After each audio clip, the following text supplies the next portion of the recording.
Suvarna zone किचनमध्ये परत एकदा तुमचं अगदी मनापासून स्वागत। सगळ्या सबस्क्रायबरचे धन्यवाद, सगळ्या व्ह्यूअर्सचे मनापासून आभार। बघा, सध्या आपल्याकडे अधिक महिना चालू आहे आणि अधिकात आपल्याकडे महाराष्ट्रात पूर्णाला जास्ती महत्त्व आहे। तर पूर्णाला महत्त्व असल्यामुळे जेव्हा अधिक महिना येतो ना, त्यावेळेस आपण जावयाला, ब्राह्मणाला, गोमातेला असं धोंड्याचं वाण देतो। मी आज तुम्हाला दाखवणार आहे पूर्णाचे धोंडे। तर बघा, हे धोंडे कसे बनवायचे, त्याची किती सुंदर असे आपले धोंडे तयार झालेले आहेत। अगदी मऊ लुसलुशीत मस्त असे धोंडे आपले तयार झालेले आहेत। बघा, अगदी पातळ, खायला खूप सुंदर। यावर जर चांगलं तूप टाकून खाल्लं ना, तर तुमचा जावई पण खुश होऊन जाईल। इतके सुंदर धोंड्याची रेसिपी आज आपण बघणार आहोत।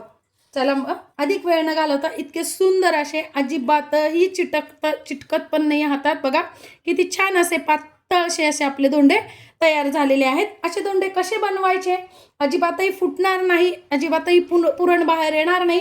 तर चला तर मग आपण आज असे धोंडे बनवण्याची रेसिपी बघूया। तर बघा, मी इथे घेतलेली आहे हरभऱ्याची डाळ। तर आपल्याला एवढी हरभऱ्याची डाळ लागणार नाहीये धोंड्यांसाठी, आपल्यालाही थोडीच लागणार आहे, पण थोडंसं पुरण मी जास्तीचं करणार आहे, कारण मुलाला माझी पोळी आवडते। त्याच याची मी थोडीशी पोळ्या पण करणार आहे। तर बघा, 200 ग्रॅम मी इथे हरभऱ्याची डाळ घेतलेली आहे।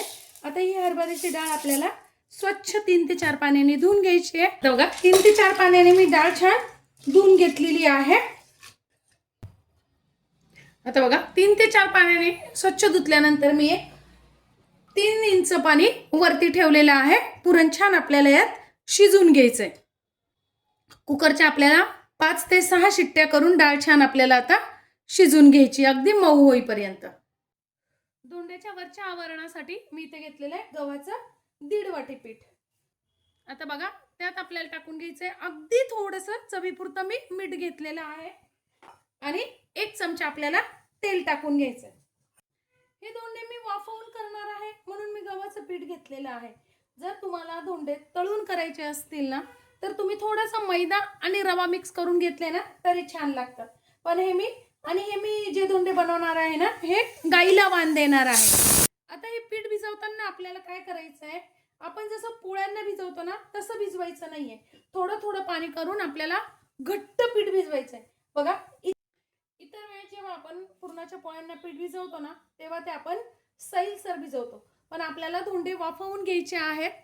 तर आपल्याला काय करायचं आहे, घट्ट असं, जसं आपण पुरीला भिजवतो ना, पुरीपेक्षा पण थोडंसं घट्ट असं पीठ आपल्याला भिजवून घ्यायचंय। पाणी थोडं थोडंच घालायचं आहे, म्हणजे पीठ सैल होणार नाही। बघा, अगदी घट्ट असा गोळा मी भिजवून घेतलेला आहे। घट्टच भिजवायचा आहे, मी परत परत सांगते, म्हणजे धोंडे आपले छान तयार होतात, मऊसूत धोंडे तयार होतात घट्ट भिजवल्यानंतर।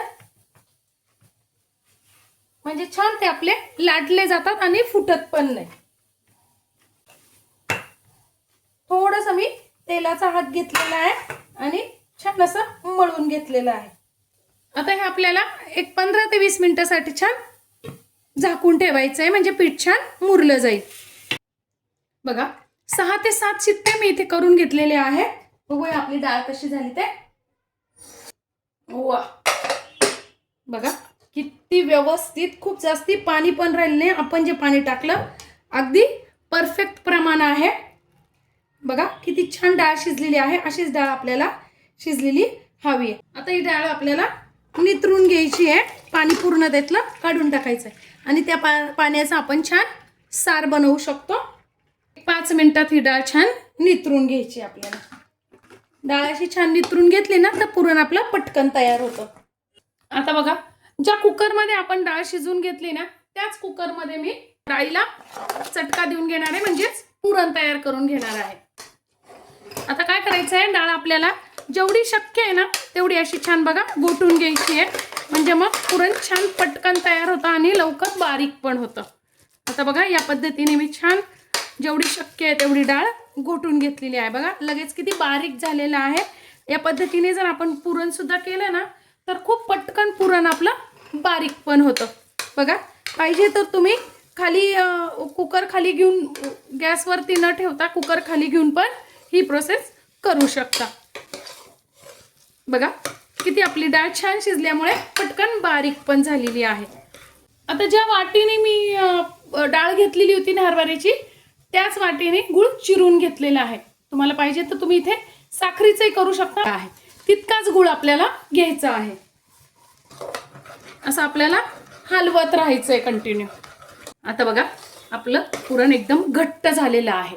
आता पुरण आपलं तयार झालंय हे कसं ओळखायचं तर बघा, कडेला असं व्यवस्थित पुरण जमा झालेलं आहे आणि ते अतिशय कोरडं झालेलं आहे, म्हणजे आपलं पुरण तयार झालंय असं समजायचं. अजून दुसरी एक गोष्ट तुम्हाला सांगते कसं ओळखायचं ते. एक चमचा घ्यायचा आहे आणि पुरणात असा ठेवून बघायचा आहे. बघा चमचा व्यवस्थित उभा राहतोय म्हणजे मग आपलं पुरण तयार आहे. जर तुमचा चमचा असा पडून वगैरे गेला तर समजायचं तुमचं पुरण अजून त्यात पाणी आहे, लूज आहे. आता बघा आपला चमचा व्यवस्थित अगदी ठेवल्यानंतर उभा राहतोय म्हणजे आपलं पुरण तयार आहे. आता मी गॅस बंद केलेला आहे. लगेच आपल्याला बारीक करून घ्यायचंय. बघा पुरण आपलं छान कलर पण आलेला आहे आणि तयार पण चांगलं झालेलं आहे. आता आपलं पुरण चांगलं तयार झालंय हे कसं ओळखायचं तर आपल्या पुरणाचा गोळा तयार होतोय म्हणजे आपलं पुरण चांगलं तयार झालेलं आहे. पण आता आपल्याला लगेच बनवायचे नाहीये दोंडे. हे पुरण पूर्णपणे गारू द्यायचंय आणि मग बनवायला घ्यायचे. आता बघा आपलं पुरण छान गार झालेलं आहे. मी यात ना वेलची आणि जायफळ थोडंसं घालून घेतलंय. ती व्हिडिओ माझ्याकडनं स्किप झाली तर तुम्ही थोडीशी वेलची आणि जायफळ किसून घालू शकता. आणि आपली कणिक पण छान मुरलेली आहे. बघा घट्टच आहे, तशीच आपल्याला अशी घट्टच कणिक घ्यायची आहे. थोडासा तेलाचा हात लावून मी परत सारखी करून घेणार आहे. आपल्याला धोंडे वाफवून करायचे आहे तर मी एकीकडे लगेच पाणी उकळायला ठेवलेलं आहे आणि असे माझ्याकडे वाफेचं भांडं आहे. तुमच्याकडे जर असं नसेल तर तुम्ही रोळीत पण करू शकता, पातेल्यात पाणी ठेवून. तर बघा त्याला थोडंसं तेल किंवा तूप लावून घ्यायचं आहे आणि आता ह्या अशा छोटे छोटे लाट्या करून, आता मला हे गोमातेला द्यायचं आहे म्हणून मी हे छोटे छोटे करणार आहे. तुम्हाला जर घरी खाण्यासाठी करायचे असतील, जावयाला देण्यासाठी करायचे असतील तर तुम्ही मोठ्या साईजमध्ये करू शकता. तर बघा मी अशी छोटीशी पातळ लाटून घ्यायची आहे म्हणजे खायला पण छान लागते. जाड लाटली ना तर ती खायला छान लागत नाही, त्यामुळे अशी पातळ बघा पोळीपेक्षा थोडीशी पातळ मी लाटून घेतलेली आहे. त्यात आता असं आपल्याला पुरण ठेवून घ्यायचं आहे. आणि आपण मोदक कसा करतो तसं करायचं आहे. फक्त मोदकाच्या वरती आपण जे असं हे येतं ना ते आपण गोल करतो वरती, तसं न करता ते तिथेच असं दाबून टाकायचंय बघा या पद्धतीने.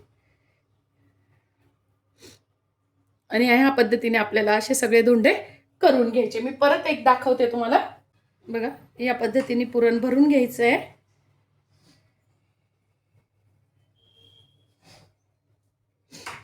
आणि मोदकाप्रमाणे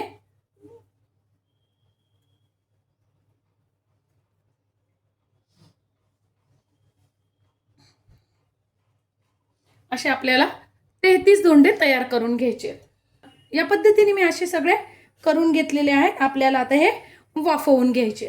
आता वाफवताना आपल्याला थोडंसं याच्यावर तूप, चांगलं तूप घालून घ्यायचं आहे. तुम्हाला पाहिजे तर तुम्ही तेलाचाही वापर करू शकता.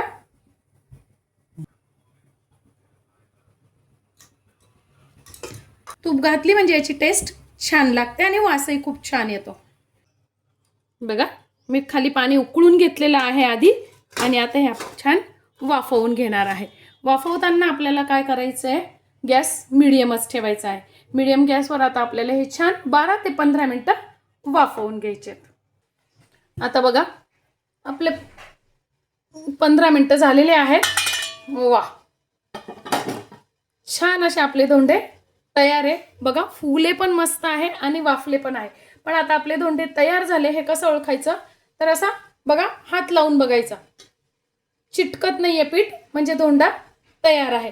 नाहीतर मग पीठ हाताला चिटकतं. बघा अजिबातही पीठ चिटकत नाहीये हाताला म्हणजे धोंडा छान आपला तयार आहे. गॅस बंद करायचा आहे. बघा छान असे आपले धोंडे तयार आहेत. अजिबात कुठेही पुरण बाहेर आलेले नाही, धोंडे फुटलेले नाही. मी ज्या पद्धतीने तुम्हाला सांगितलं ना घट्ट कणिक करून घ्यायची, त्या पद्धतीने जर आपण धोंडे बनवले ना तर अजिबातही फुटत नाही, पुरण बाहेर येत नाही आणि आतून मऊ इतके सुंदर असे लुसलुशीत आपले धोंडे तयार होतात. मी एक तुम्हाला फोडून पण दाखवते बघा. वा, बघा मस्त असे आपले धोंडे तयार आहे. तुम्ही या अधिक महिन्यात गोमाताला देण्यासाठी किंवा मग तुम्हाला ब्राह्मणाला द्यायचे असतील किंवा एखाद्या मंदिरात द्यायचे असतील, जावयाला द्यायचे असतील, तर तुम्ही या पद्धतीने धोंडे बनवून बघा. खूप सुंदर धोंडे तयार होतात. हे धोंडे गरम गरम खायलाही खूप सुंदर लागतात. त्यावर चांगलं तूप घालायचं आणि मस्त खायचे. पुरणाच्या पोळीपेक्षाही हे धोंडे खायला खूप सुंदर लागतात. आजची माझी ही व्हिडिओ, ही रेसिपी तुम्हाला कशी वाटली कमेंट्समध्ये नक्की सांगा.